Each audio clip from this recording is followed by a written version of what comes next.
എറണാകുളത്തുണ്ടായ ഒരു സംഭവമാണ് നമ്മൾ ഇന്ന് ശ്രദ്ധയിൽപ്പെടുത്തുന്നത്. ഈ വീഡിയോയ്ക്ക് തൊട്ട് മുമ്പേ നമ്മളൊരു വീഡിയോ ചെയ്തു. അത് KR മീരയുടെയും ഹരിദാ സാവിത്രിയുടെയും നോവലുമായി ബന്ധപ്പെടുത്തിയിട്ടുള്ള ഒരു കഥയാണ്. അതിൻ്റെ വിവാദമാണ്. അതിന് സമാനമാണ് വേണമെങ്കിൽ ഇതിനെയും പറയാം. കാരണം പുതിയ ലോകത്ത് പുതിയ ചിന്തകളും പുതിയ കാലവുമായത് ആരും അറിഞ്ഞില്ല എന്നുള്ളത് വളരെ വേദനാകരമായ കാര്യമാണ്. ലോകം ഒറ്റ ഗ്രഹമായി ഒരു ചെറിയ ഗ്രഹമായി കൈത്തുണ്ടേൽ എടുക്കാവുന്ന രീതിയിൽ ലോകം ചുരുങ്ങിയിട്ടുണ്ട്. ഫേസ്ബുക്കിലും സോഷ്യൽ മീഡിയയിലും ഇൻസ്റ്റഗ്രാമിലും ഒക്കെ വലിയ വാർത്തകളാണ് വരുന്നത്. ഫാഷൻ ടെക്നോളജിയുടെ പുതിയ ലോകമാണ് വരുന്നത് അല്ലെങ്കിൽ വന്നിട്ടുള്ളത്.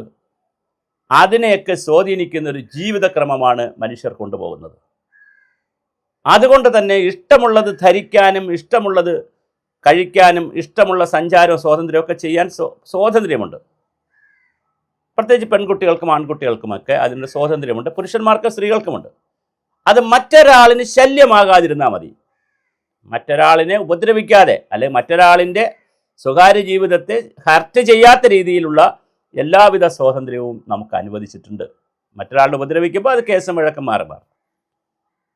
ഇവിടെ വസ്ത്രം ധരിച്ചുകൊണ്ട് പോയ ഫാഷൻ വസ്ത്രം ധരിച്ചുകൊണ്ട് പോയ പെൺകുട്ടിയെ പയ്യന്മാർ കമൻ്റ് അടിക്കുന്നു. എന്തിനാ കമൻ്റ് അടിച്ചതെന്ന് ചോദിക്കുമ്പോൾ അവരെ തല്ലുന്നു. ഇനി കഥ രണ്ടാം ഭാഗം, ഇതിൻ്റെ ഫ്ലാഷ് ബാക്ക് എന്ന് പറയുന്നത്, പോലീസ് വന്ന് ഈ കേസ് കൈകാര്യം ചെയ്യുന്ന പോലീസ് ചോദിക്കുന്നു, എന്തിനാണ് ഇങ്ങനെ വസ്ത്രം ധരിച്ചത്, ഈ തരത്തിലുള്ള വസ്ത്രം ധരിച്ചത്. അവിടെയാണ് ഇതിൻ്റെ ട്വിസ്റ്റ്. ഏത് വസ്ത്രം ധരിക്കണം, എങ്ങനെ ധരിക്കണം എന്നുള്ളതിനെ സംബന്ധിച്ച് വ്യക്തിയുടെ സ്വാതന്ത്ര്യമാണ്. അതിൽ നമുക്ക് കൈകടത്താൻ പറ്റില്ല. നമുക്ക് ഇഷ്ടമുണ്ടെങ്കിൽ കാണുക, ഇഷ്ടമുണ്ടെങ്കിൽ കാണാതിരിക്കുക. സതുദ്ദേശപരമായ ഒരുപാട് കമൻറ്റുകൾ പലരും പറയാറുണ്ട്. പുരുഷന്മാരും പറയാറുണ്ട്, സ്ത്രീകളും പറയാറുണ്ട്. അത് പരസ്പരം ആസ്വദിക്കുന്നവരുമുണ്ട്. കമൻറ്റ് കേൾക്കുമ്പോൾ കൊള്ളാമെന്ന് പറഞ്ഞ് ചിരിച്ച് തള്ളി ആസ്വദിച്ച് പോകുന്നവരുമുണ്ട്. എന്നാൽ ഹർട്ട് ചെയ്യുന്ന കമൻറ്റുകളുമുണ്ട്. അപ്പോൾ മറ്റൊരാളിനെ ഹർട്ട് ചെയ്യുന്ന, മറ്റൊരാളിനെ ഉപദ്രവിക്കുന്ന കമൻറ്റുകൾ അടിക്കുമ്പോൾ തിരിച്ചതെന്തിനു ഈ കമൻറ്റ് അടിച്ചോ എന്ന് ചോദിക്കുമ്പോൾ ഒരു സോറി പറഞ്ഞാൽ തീരാവുന്നൊരു വിഷയമാണ്. സോറി, നിങ്ങൾക്കങ്ങനെ ഹർട്ട് ചെയ്തോ, ഞങ്ങളങ്ങനെ ഉദ്ദേശിച്ചില്ല, പെട്ടെന്നൊരു ആവേശത്തിൽ പറഞ്ഞു പോയതാണ്, ഞങ്ങളൊന്ന് ഓർത്ത് പറഞ്ഞതല്ല എന്ന് വേണമെങ്കിൽ പറഞ്ഞ് നമുക്കൊരു തിരുത്തൽ കൊണ്ടുവരാം. അങ്ങനെ ഒരു സാധ്യത ആ ചെറുപ്പക്കാർക്കുണ്ടായിരുന്നു. അതും ചെയ്യാതെ ഈ കമൻ്റ് അടിച്ചത് വേണമെങ്കിൽ കേട്ടില്ല എന്ന് പറഞ്ഞ് പോകാം. അത് പക്ഷേ വേറൊരു ഓപ്ഷനാണ്. അമ്മമാർ പറഞ്ഞുകൊണ്ട് പോയി നമുക്ക് അമ്മരെ ഉപദ്രവിച്ചില്ലല്ലോ എന്ന് പറഞ്ഞ് പോകുന്ന അവസരങ്ങൾ ഒരുപാടുണ്ട്. അത് വേണമെന്ന് ഞാൻ പറയുന്നില്ല. ഞാൻ ആ കമൻ്റ് അടിച്ചവരെ ന്യായീകരിക്കാൻ വേണ്ടി ഒഴിഞ്ഞു പോകണമെന്ന് പറഞ്ഞു എന്നൊരു വാദം വരരുത്. അങ്ങനെ ചെയ്യുന്നവരും ഉണ്ട് എന്ന് ഞാൻ പറഞ്ഞതാണ്. സമൂഹം പലവിധമാണല്ലോ. അപ്പോൾ കമൻ്റ് കേട്ടാൽ ഒഴിഞ്ഞു പോകുന്നവരുണ്ട്, പ്രതികരിക്കുന്നവരുണ്ട്, പ്രതികരിച്ചാൽ സോറി പറയുന്നവരുണ്ട്, അതിനെ തല്ലുന്നവരുണ്ട്. ഇതൊരു വളരെ സങ്കീർണമായ, ഒരു സംഘർഷാത്മകമായ വെല്ലുവിളികൾ ഉയരുന്ന ഒരു മേഖലയാണ്. അപ്പോൾ തീർച്ചയായിട്ടും ഒരു കാരണവശാലും അത് അനുവദിക്കാൻ കഴിയില്ല. അതിനേക്കാൾ പ്രധാനം ആ പോലീസുകാരുടെ പ്രസ്താവന ഒരു കാരണവശാലും നമുക്ക് മുന്നോട്ട് കൊണ്ടുപോകാൻ കഴിയുന്നതല്ല.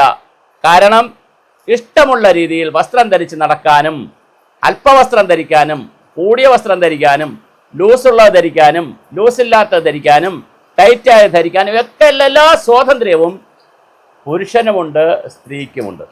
അത് ഓരോരുത്തരുടെ വസ്ത്രം എന്തായിരിക്കണമെന്ന് നമുക്ക് നിശ്ചയിക്കാൻ കഴിയില്ല.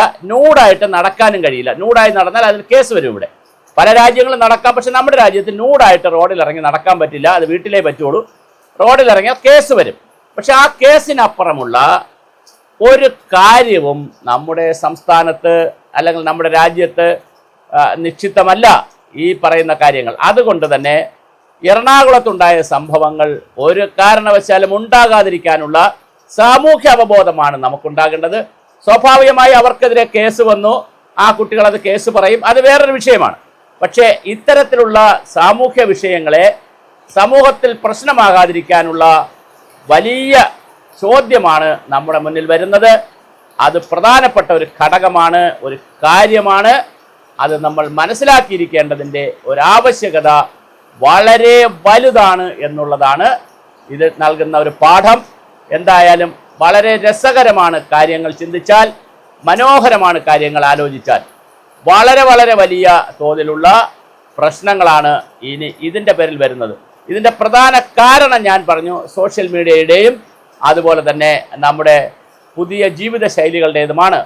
ചെറിയ പ്രായത്തിൽ കുട്ടികൾ പലതരത്തിലുള്ള വസ്ത്രങ്ങൾ ധരിക്കും. അത് കുറച്ചുകൂടെ മുതിർന്നാലും അങ്ങനെ ചെയ്യുന്നവരുണ്ട്. അപ്പോൾ അവരുടെ ശരീരത്തെ നോക്കി കമൻറ്റ് പറയുന്നവർ വളരെ ശ്രദ്ധിക്കണം.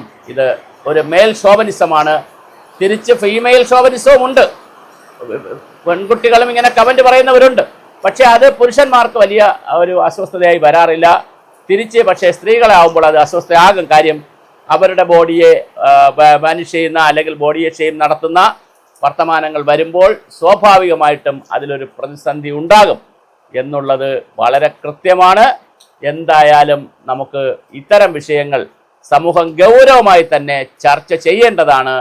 ചർച്ച ചെയ്യുകയും ഇതിനെതിരെയുള്ളൊരു സാമൂഹ്യ അവബോധമാണ് വിദ്യാഭ്യാസ രംഗത്ത്. ഇതിൻ്റെ എല്ലാം അടിസ്ഥാനപരമായ കാരണം നമ്മുടെ വിദ്യാഭ്യാസ രംഗത്തിൻ്റെ ഒരു മൂല്യമില്ലായ്മയാണ്. വിദ്യാഭ്യാസം എന്ന് പറഞ്ഞാൽ കുറേ നോളജ് പഠിപ്പിക്കുന്ന ഒരു നോളജ് ശാലയായി മാറിയിട്ടുണ്ട്. അതിൻ്റെ ആവശ്യമില്ല. ഇപ്പം നോളജ് കിട്ടണമെങ്കിൽ ഫേസ്ബുക്കിലോ വാട്സാപ്പിലോ ചാറ്റ് GPT-യിലോ ഗൂഗിളിലോ ഇൻ്റർനെറ്റിലോ സെർച്ച് ചെയ്താൽ കിട്ടാത്തൊരു നോളജുമില്ല. അപ്പം നോളജിന് മാത്രമല്ല പ്രാധാന്യം വിദ്യാഭ്യാസത്തിൽ കൊടുക്കേണ്ടത്. പൗരബോധം, സാമൂഹ്യബോധം, ദേശസ്നേഹം, പരിസ്ഥിതി സ്നേഹം, കാലാവസ്ഥയോടുള്ള ഒരു ബഹുമാന സ്നേഹം, ദുരന്തങ്ങളെ പ്രതിരോധിക്കാനുള്ള കഴിവ്, അങ്ങനെ ജീവിതശൈലിയുമായി ബന്ധപ്പെടുത്തിയിട്ടുള്ള നല്ല പൗരന്മാരെ സൃഷ്ടിക്കാനുള്ള പൗരവിദ്യാഭ്യാസമാണ് നമ്മുടെ സ്കൂൾ കരിക്കുലത്തിൽ ഇനി വരേണ്ടത്.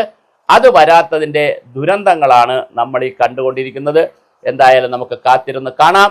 ഇത് വലിയൊരു വിഷയമാണ്. ഇത്തരത്തിലുള്ള സാമൂഹ്യ വിഷയങ്ങളെ സമൂഹം അഡ്രസ്സ് ചെയ്തില്ലെങ്കിൽ അത് കലാപങ്ങളിലേക്കും തർക്കങ്ങളിലേക്കും മാത്രമായിരിക്കും നീണ്ടുപോകുന്നത്. എറണാകുളത്തുണ്ടായതൊരു ഒറ്റപ്പെട്ട സംഭവമല്ല. ഒരു പെൺകുട്ടി തന്നെ കമൻ്റ് അടിച്ചതിന്, അവർക്ക് ഹർട്ട് ചെയ്തപ്പോൾ ചോദിച്ചതിന്, അവരെ തല്ലിയതിന് ഒരു ന്യായവുമില്ല.